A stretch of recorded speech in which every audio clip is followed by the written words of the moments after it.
Hello everyone, welcome to day 21 of my history class. और आज भी हम मॉडर्न इंडिया की हिस्ट्री को ही कंटिन्यू रखेंगे।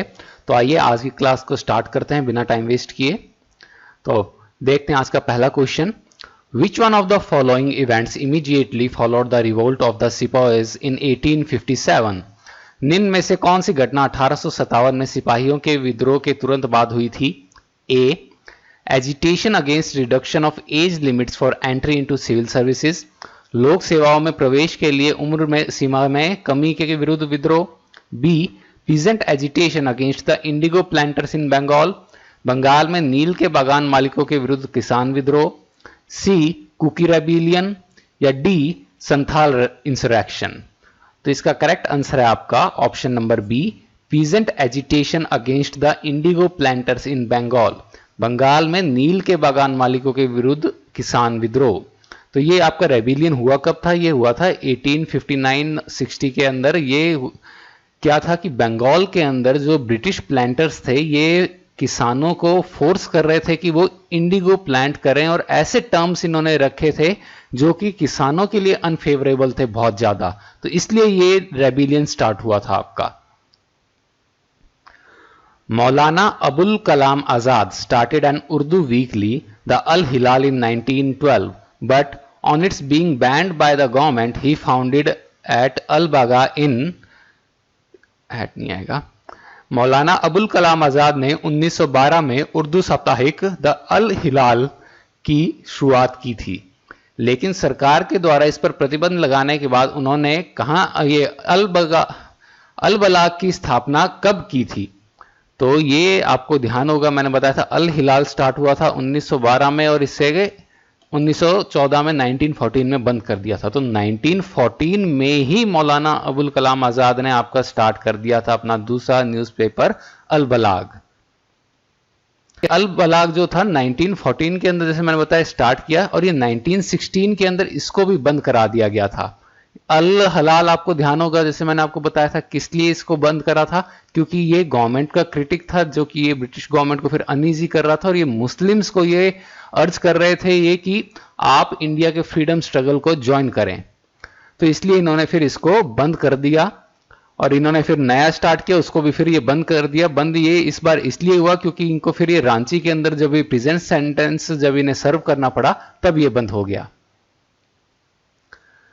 Arrange the following in the correct chronological order, निम्नलिखित को सही कालक्रम में व्यवस्थित कीजिए। तो इसका देखें, A, Whitley commission, B, fiscal commission, C, Ottawa agreements, या D, tariff boards.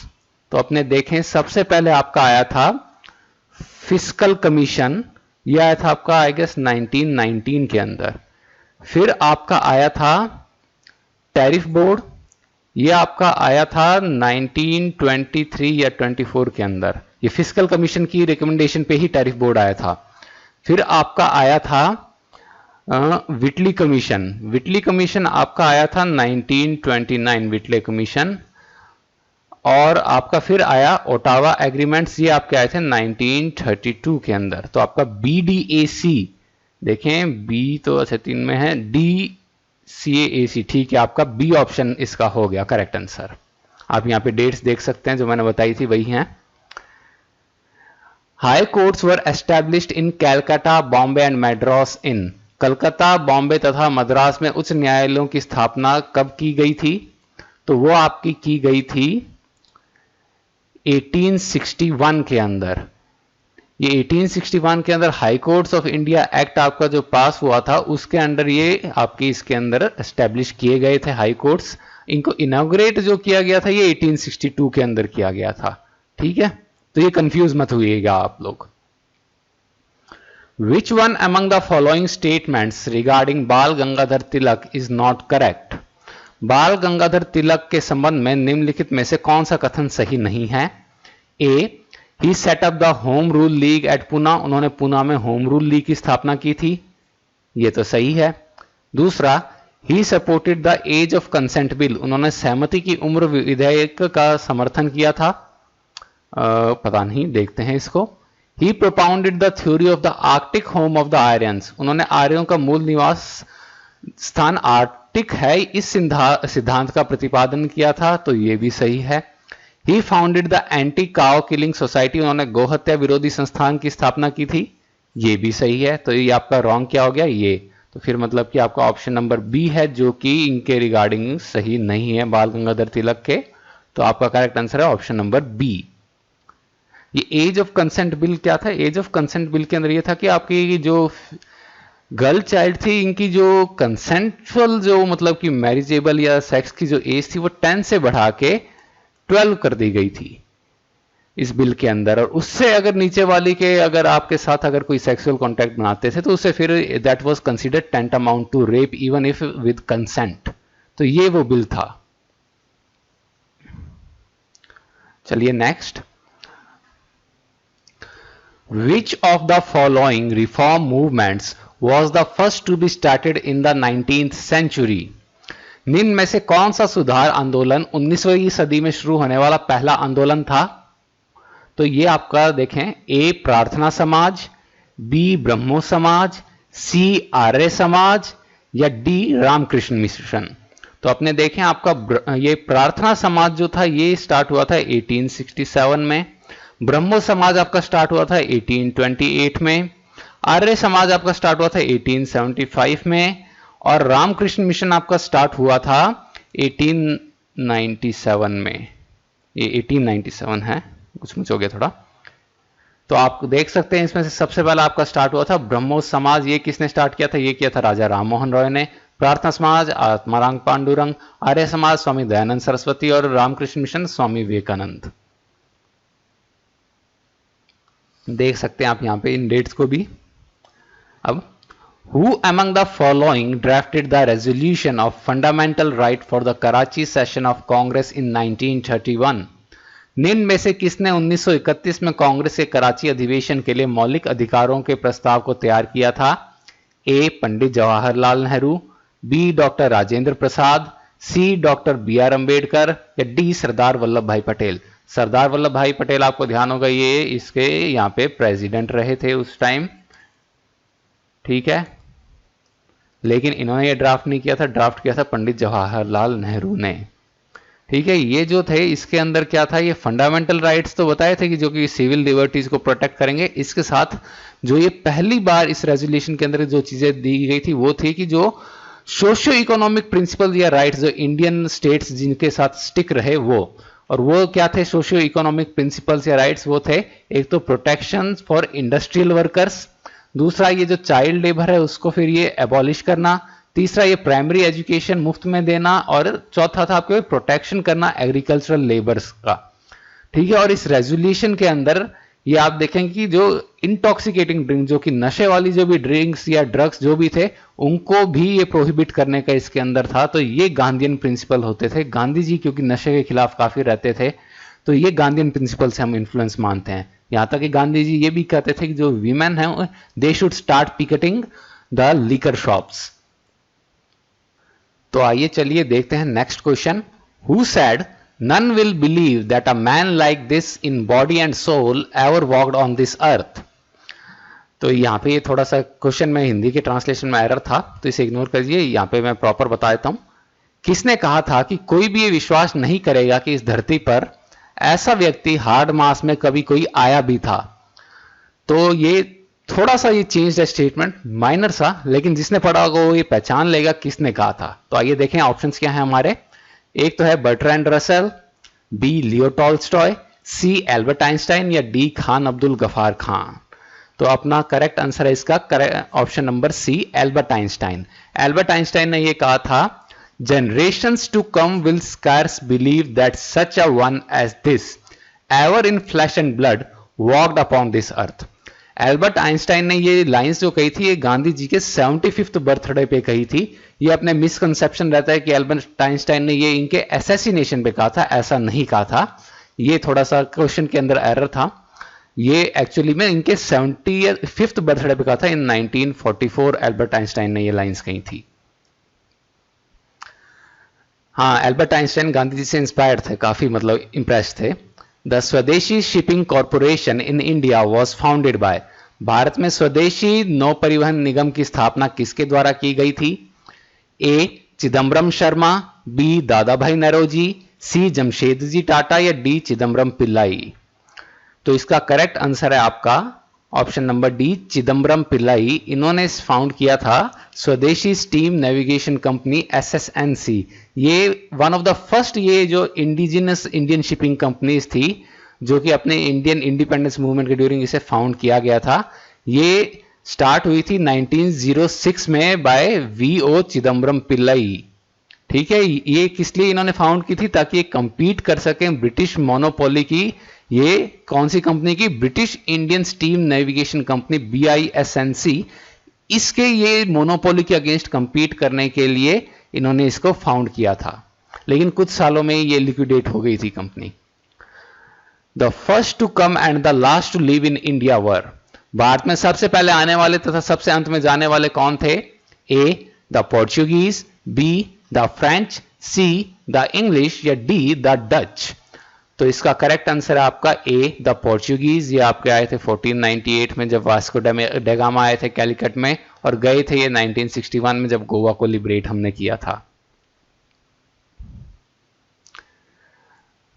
The Balkan plan for fragmentation of India was the brain child of. Bharat के बंटवारे की बाल्कन योजना किसके दिमाग की उपज थी?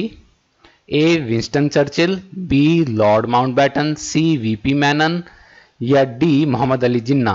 तो इसका करेक्ट आंसर है आपका लॉर्ड माउंटबेटन। ये जो बैल्कन प्लान था इसके अंदर लॉर्ड माउंटबेटन ने ये कहा था कि ये जो प्रोविंसेस हैं इन्हें 3 ऑप्शन दिए जाएं कि क्या ये इंडिया के साथ जाना चाहेंगे या पाकिस्तान के साथ जाना चाहेंगे या ये इंडिपेंडेंट रहना चाहेंगे। तो ये इनका बैल्कन प्लान था, ये जो कि इन्होंने दिया था 1947 में, जब इनको लगने लगा कि कैबिनेट मिशन प्लान वर्केबल नहीं है तो इन्होंने ये प्लान दिया था। Who was the first Muslim president of the Indian national Congress. भारतीय राष्ट्रीय कांग्रेस के पहले मुस्लिम अध्यक्ष कौन थे?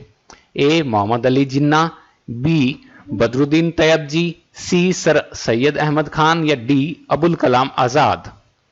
तो इसका आंसर मैं आपको कल ही बता चुका हूं, ये थे बदरुद्दीन तैयबजी। इन्होंने थर्ड ये प्रेसिडेंट थे INC के। इन्होंने मद्रास सेशन 1887 का उसको प्रिसाइड किया था। Who was the author of the concept of Antyodaya.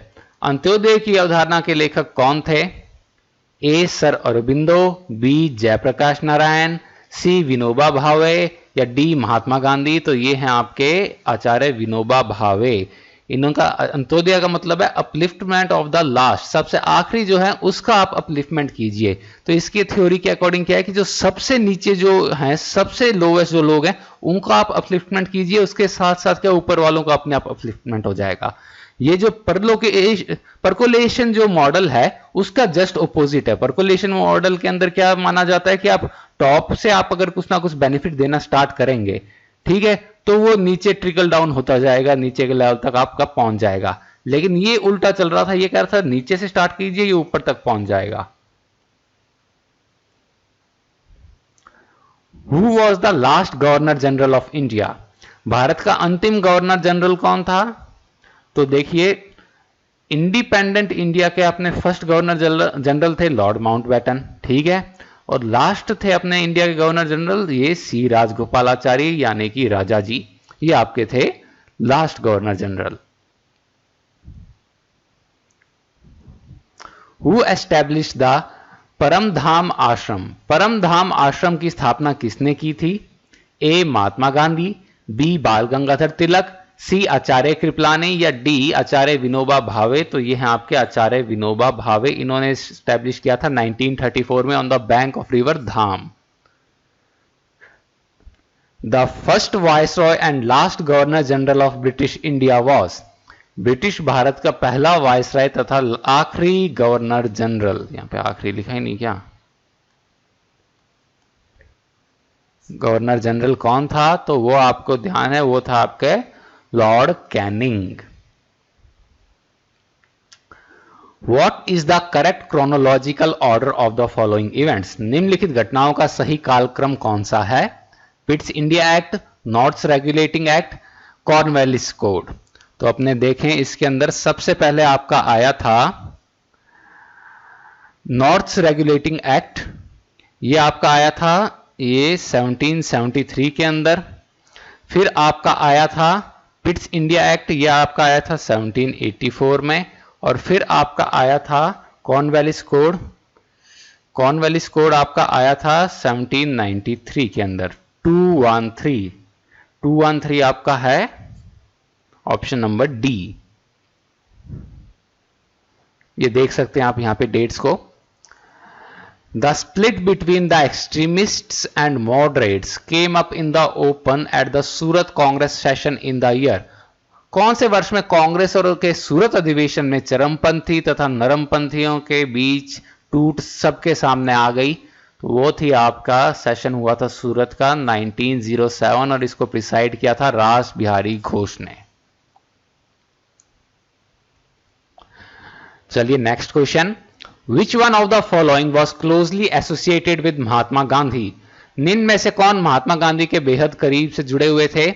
A Godrej, B Jamnalal Bajaj, C JRD Tata या डी AD श्रॉफ? तो ये हैं आपके जमनालाल बजाज, JL बजाज, बजाज ग्रुप के ये फाउंडर। ये जमनालाल बजाज गांधी जी के पांचवें पिता की तरह थे। और ये बजाज, ये जो मोटरसाइकिल और जो हैं, जैसे इस ग्रुप के जो फॉर्मर चेयरमैन हैं राहुल बजाज, नाम सुना होगा आपने, उनके ये ग्रैंडफादर थे राहुल बजाज। ये उनके ग्रैंडफादर थे राहुल बजाज के।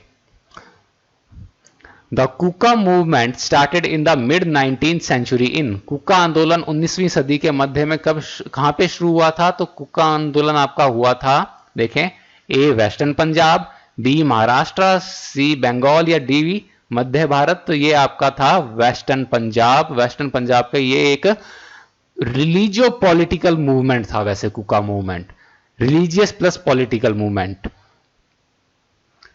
आई have nothing to offer but blood, toil, tears and sweat. Who said this? मेरे पास देने को कुछ नहीं है सिवाय रक्त, कठिन परिश्रम, आंसू तथा पसीने के। यह किसने कहा था?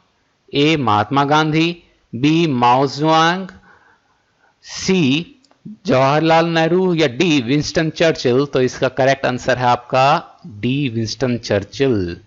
चर्चिल ये प्राइम मिनिस्टर थे ब्रिटेन के, और ये चर्चिल ने ही, आपको ध्यान होगा, गांधी जी को कहा था हाफ नेकेड बैगर, अधनग्न फकीर। तो Winston Churchill he is also regarded as the culprit of the Bengal famine. Under whose leadership was the Congress Socialist Party founded in 1934?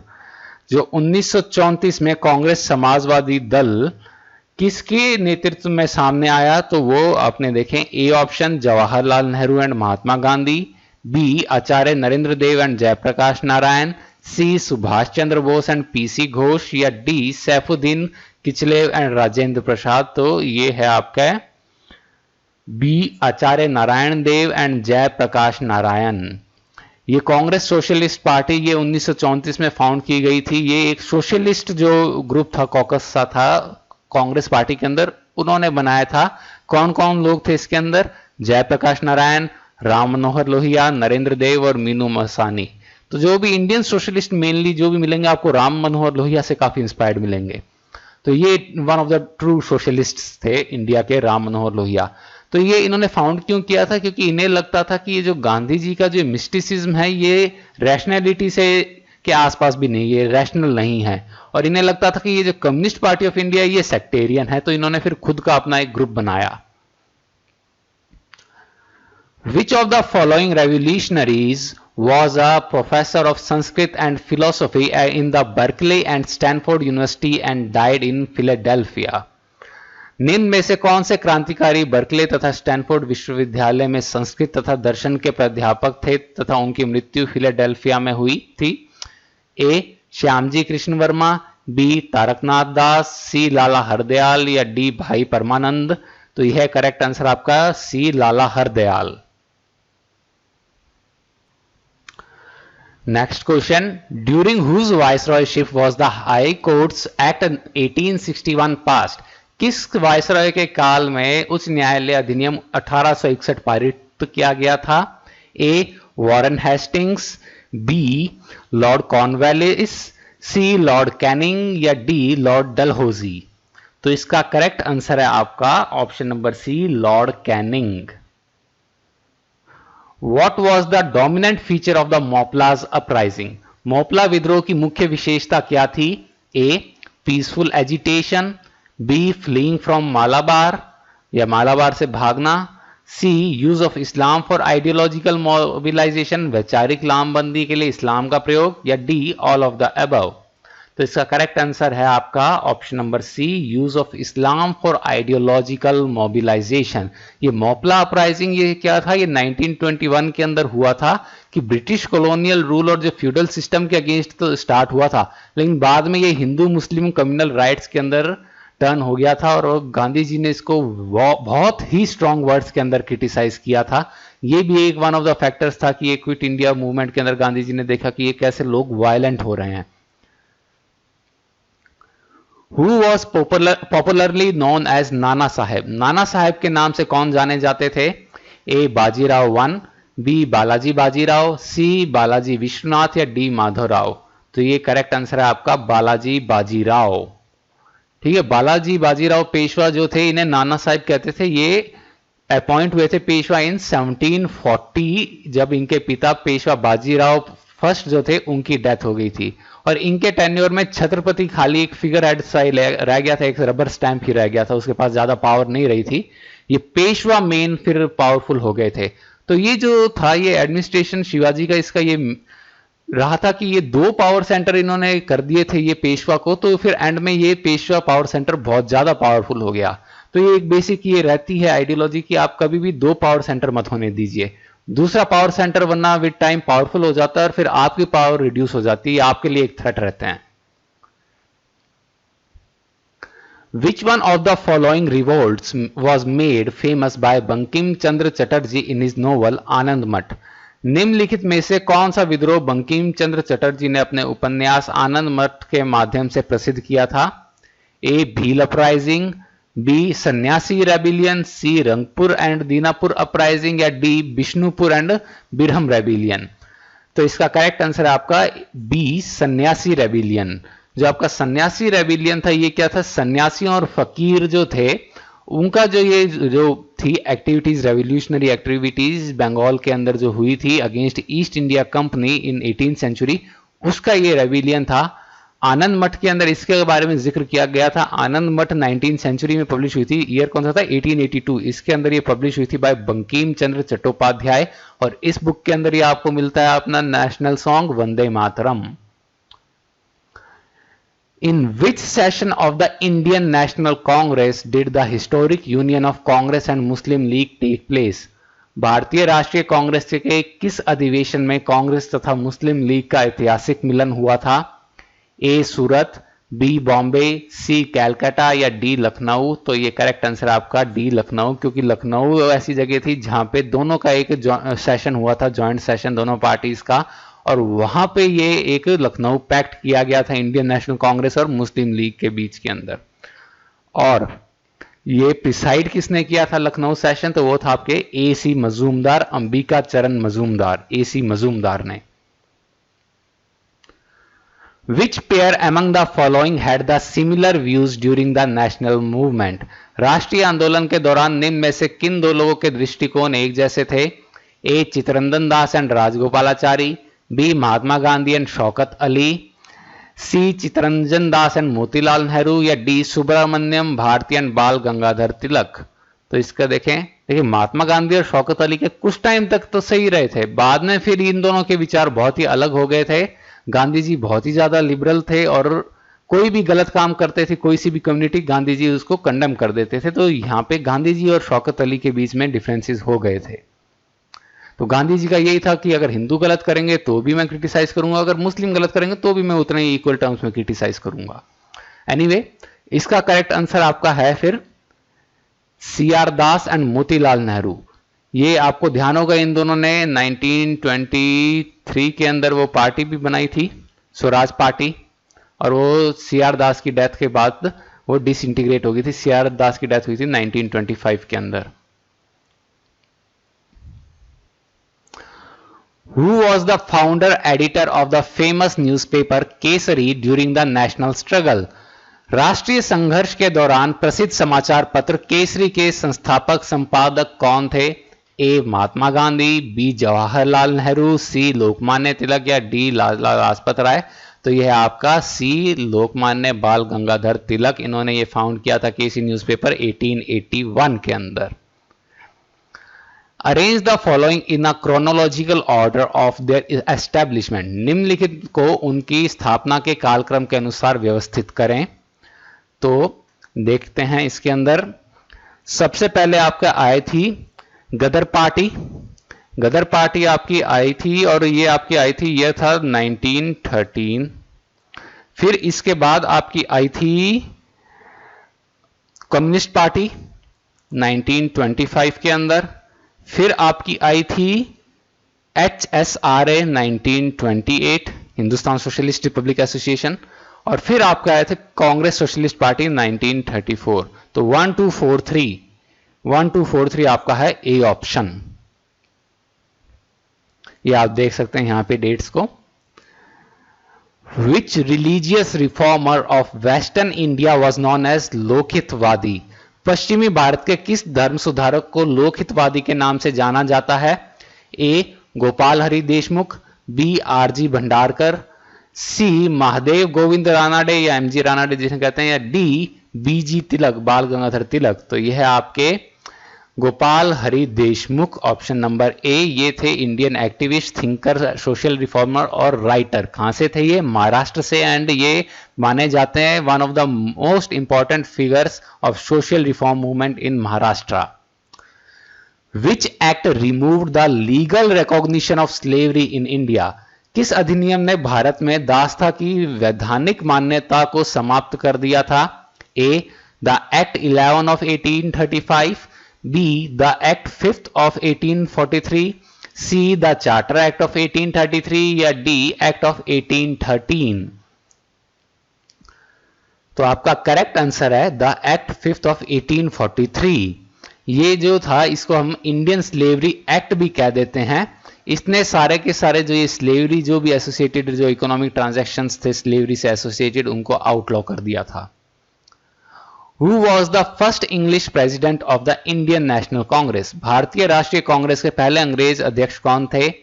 A George Yule, B William Wedderburn, C AO Hume या D Henry Cotton. तो देखिए एओ Hume ने found किया था, लेकिन ये इसके पहले प्रेसिडेंट नहीं थे। ये प्रेसिडेंट थे आपके जॉर्ज यूले। इन्होंने आपका 4th सेशन जो था इलाहाबाद सेशन इन 1888 उसको प्रिसाइड किया था। Which of the following is incorrectly matched? Correctly matched. निम्न में से कौन सा सुमेलित है? Correctly matched. जलियांवाला बाग 1921 नहीं, ये 1919 है। नॉन कॉपरेशन मूवमेंट 1920 सही है। सूरत स्प्लिट ये 1907 था। सॉल्ट सत्याग्रह 1930 था। ठीक है, तो आपका करेक्ट आंसर है option number B. Mahatma Gandhi was profoundly influenced by the writings of. Mahatma Gandhi किसके लेखन से बहुत प्रभावित थे? A George Bernard Shaw, B Karl Marx, C Voltaire या डी लियो टॉल्स्टॉय। तो करेक्ट आंसर है आपका लियो टॉल्स्टॉय। इन्होंने, आपको ध्यान होगा, ट्रांसवाल के अंदर अपना जो आश्रम था उसका नाम भी रखा था Tolstoy farm.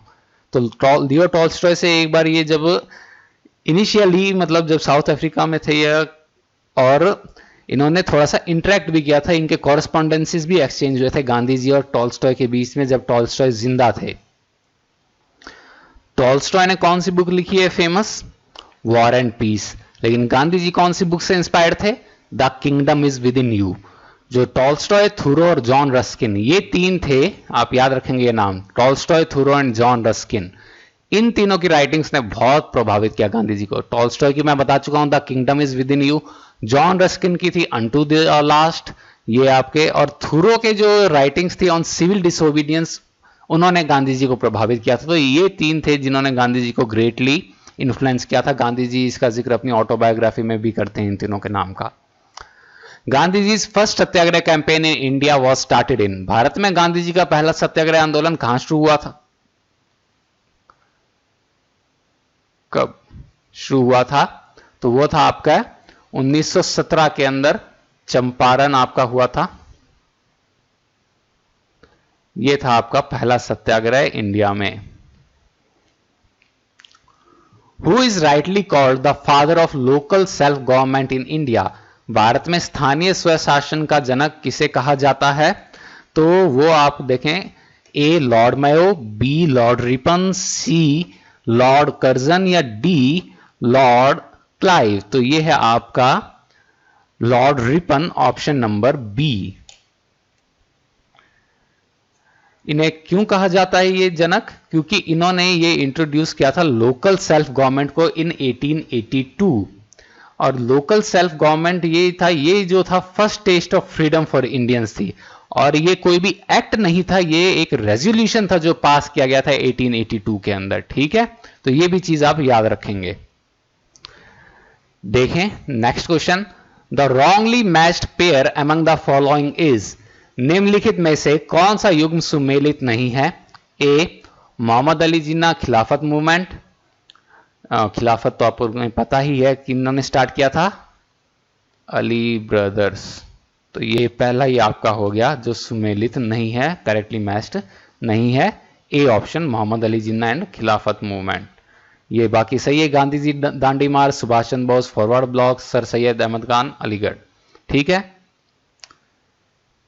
Who among the following was the first to sign the instruments of accession? विलय के दस्तावेज पर सबसे पहले निम्न में से किसने हस्ताक्षर किया था? A Maharaja of Baroda, B the Diwan of Travancore, C the Nizam of Hyderabad या D the Raja of Jodhpur. तो निजाम ऑफ हैदराबाद ने तो देखिए साइन किया ही नहीं था, यहां तो अपन को फोर्स यूज लेनी पड़ी थी।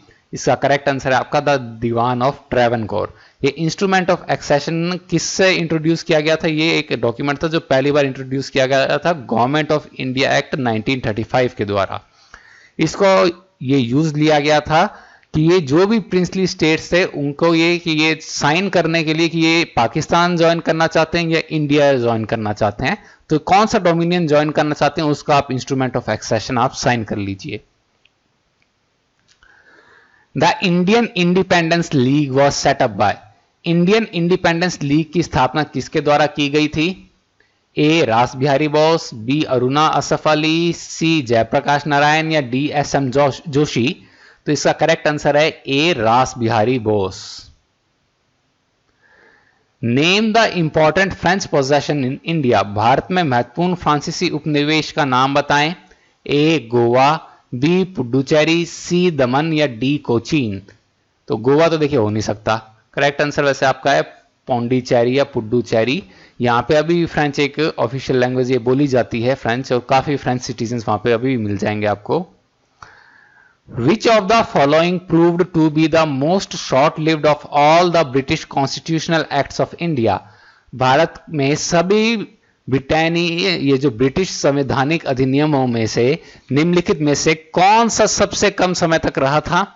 ए government of India act 1935, B government of India act 1919, C Pitt's India act 1784 या D the Indian councils act 1909। तो इसका करेक्ट आंसर है D the Indian councils act 1909, also known as Morley Minto reforms, जिन्होंने की Muslims के लिए separate electorate जो लेके आया था, एक कम्युनल इलेक्टोरेट वाला। As per provisions of the charter act of 1833, a law commission for consolidating, codifying and improving Indian laws was constituted under the chairmanship of। 1833 के चार्टर अधिनियम के अनुसार किसकी अध्यक्षता में एक विधि आयोग भारतीय कानूनों को समेकित करने, संहिताबद्ध करने तथा सुधारने के लिए का गठन किया गया था? तो वो है अपने देखें A option Lord Bentinck, B Raja Ram Mohan Roy, C Lord Macaulay या डी लॉर्ड डलहौजी। तो करेक्ट आंसर है आपका सी लॉर्ड मैकेले। ये लॉ कमीशन के चेयरमैन अपॉइंट किए गए थे 1835 के अंदर। चार्टर एक्ट 1833 के अंदर इसको एनेक्ट किया गया था आपके इस लॉ कमीशन को, और इसके पहले हेड हुए Lord Macaulay in 1835। Which of the following organisation organised युद्ध रक्षा यात्रा from Ichapuram to Chennai in the Chennai presidency 1937 to 1938? निम्न में से किस संगठन ने 1937-1938 में चेन्नई प्रेसिडेंसी में इच्छापुरम से चेन्नई तक रैथु रक्षण यात्रा का आयोजन किया था? तो देखिए, रैथु का मतलब है आपका किसान, ठीक है। इससे आपको हिंट मिल गया होगा। करेक्ट आंसर आपका क्या होगा? आपका करेक्ट आंसर होएगा किसान सभा, ए ऑप्शन, ठीक है। Lala Hardayal an intellectual giant was associated with, बुद्धिजीवी व्यक्तित्व लाला हरदयाल किससे जुड़े थे? ए होम रूल मूवमेंट, बी गदर मूवमेंट, सी स्वदेशी मूवमेंट या डी नॉन कॉपरेशन मूवमेंट? तो यह आपका गदर मूवमेंट से जुड़े हुए थे। Who was the Prime Minister of UK at the time of India's independence? Bharat की स्वतंत्रता के समय यूके के प्रधानमंत्री कौन थे? ए क्लीमेंट एटली, बी हेरोल्ड विल्सन, सी लॉर्ड माउंटबेटन या डी विंस्टन चर्चिल? चर्चिल नहीं थे, चर्चिल के बाद क्लीमेंट एटली आ गए थे। ये चर्चिल जो आपके जो सेकेंड वर्ल्ड वॉर के बाद चर्चिल हट गए थे, मतलब हार गए थे, एटली जीते थे। एटली अपने इंडिया वो ब्रिटिश प्राइम मिनिस्टर थे at the time of India's independence. Who among the following British persons admitted the revolt of 1857 as a national revolt? निम्नलिखित में से किस ब्रिटिश व्यक्ति ने 1857 के विद्रोह को राष्ट्रीय विद्रोह के रूप में स्वीकार किया था? A Lord Dalhousie, B Lord Canning, C Lord Ellenborough या डी डिज़रायली? तो इसका करेक्ट आंसर है option number D, Benjamin Disraeli. ये ब्रिटिश मेंबर ऑफ पार्लियामेंट थे of house of commons. House of commons में आपको बता चुका हूं, it is the lower house, upper house है हाउस ऑफ लॉर्ड्स। देखें इस क्वेश्चन को अब। Who among the following was elected as the president of all India खिलाफत कॉन्फ्रेंस मेट एट दिल्ली इन 1919? 1919 में दिल्ली में हुए अखिल भारतीय खिलाफत सम्मेलन का अध्यक्ष निम्नलिखित में से किन्हें चुना गया था? ए मोतीलाल नेहरू, बी मोहम्मद अली जिन्ना, सी शौकत अली या डी महात्मा गांधी? तो इसका करेक्ट आंसर है डी महात्मा गांधी। जो ये नवंबर 1919 में जॉइंट कॉन्फ्रेंस हुई थी मुस्लिम्स और हिंदूज की दिल्ली में, किसके आह्वान पे ये हुई थी? मुस्लिम लीग के प्रेसिडेंट फजल उल हक के, ठीक है। और गांधी जी को प्रेसिडेंट इलेक्ट किया गया था और इन्होंने नॉन कोऑपरेशन मूवमेंट स्टार्ट करने की सलाह दी थी, जिसे कि जिन्ना ने अपोज किया था। The two states which had non-Congress ministries in 1937 were, वे दो राज्य जहां 1937 में गौर कांग्रेसी मंत्रालय थे, वो कौन सी थे? A Bengal and Punjab, B Punjab and north west frontier province, C Madras and central provinces या डी बिहार एंड उत्तर प्रदेश? तो इसका करेक्ट आंसर है आपका option number A Bengal and Punjab. ये दो प्रोविंसेस थी जहां पे कांग्रेस वीक थी, ये दो प्रोविंसेस थी जिनका पार्टीशन हुआ, यहीं पे नॉन कांग्रेस मिनिस्ट्रीज बनी 1937 के अंदर। अच्छा, अब अगर क्वेश्चन आए 1937 के अंदर जो ये इलेक्शन थे ये किसकी लीडरशिप में लड़े गए? तो वो थे आपके पंडित जवाहरलाल नेहरू, ठीक है। ये आपको याद रखना है, पंडित जवाहरलाल नेहरू के लीडरशिप के अंदर ये इलेक्शंस लड़े गए थे। और ये जो लड़े गए थे ये इसके अंदर आपको बड़ी सिग्निफिकेंट बात ये है कि कांग्रेस ने लगभग ये सारी प्रोविंसेस स्वीप कर दी थी, सारी ये स्टेट्स ये स्वीप कर दी थी कांग्रेस ने। मोर देन 700 सीट्स कांग्रेस की आई थी, बाकियों की 100 प्लस आई थी, 150 से बिलो ही थे, ठीक है। अच्छा, इन दोनों प्रोविंसेस में गवर्नमेंट किसकी बनी थी? तो बंगाल के अंदर बनी थी मुस्लिम लीग एंड कृषक प्रजा पार्टी, और पंजाब के अंदर बनी थी मुस्लिम लीग और यूनियनिस्ट पार्टी की, ठीक है। तो ये भी आपको याद रखनी है दोनों चीजें।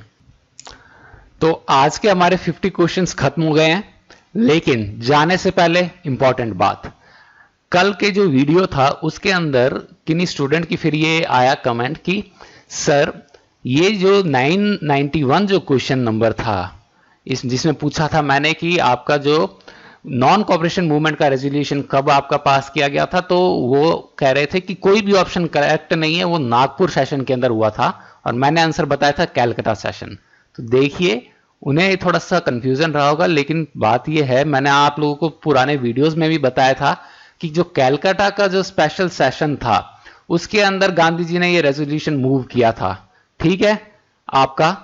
उसके बाद आपका non cooperation movement officially announce हो गया था, लेकिन उसके बाद में फिर आपका आया था ये दिसंबर के अंदर नागपुर सेशन, जहां पे सीआर दास ने इसको फिर लेके आए थे, मूव किया था ये नॉन कॉपरेशन मूवमेंट को के रेजोल्यूशन को। तो ये चीज आपको मैंने बताई हुई थी कि सीआर दास ने कैलकाटा के स्पेशल सेशन में तो अपोज किया था, नागपुर सेशन में इसको सपोर्ट किया था। तो उसके अंदर आंसर कैलकाटा सेशन सही है, तो आप प्लीज कंफ्यूज मत होइए। ये प्रीवियस ईयर का क्वेश्चन है, तो मतलब ये 4 ऑप्शंस दिए तो चारों में से एक ऑप्शन है सही। आई होप कंफ्यूजन आपका दूर हो गया होगा। तो चलिए आज की क्लास को यहीं पे एंड करते हैं। Thank you.